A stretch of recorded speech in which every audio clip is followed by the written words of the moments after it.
Empatie, 'n gebed. As ek iemand se pyn wil verstaan, moet ek myself op sy lydensweg begaan.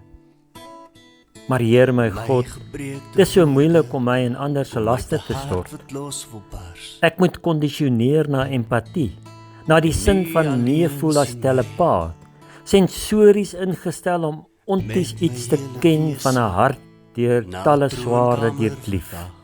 Duratief in die wêreld toegedien soos in Job se lewe gesien. Here, laat my empaties mense dien, begrypend dat die diepste seer van hul gees te moeilik is vir my om te lees.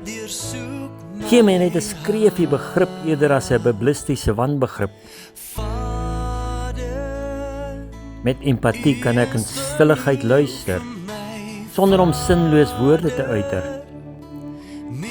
Laat ek tog, Heer, die versoeking van maklike woorde weer.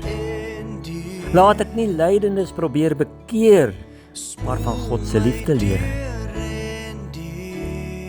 Empatie breek nie mense af. Dit kan wel lewenshoop verskaf. Dit sê een persoon gee om. Wil nie nog swaarder laat kom, om harte te deurklief tot leege broei.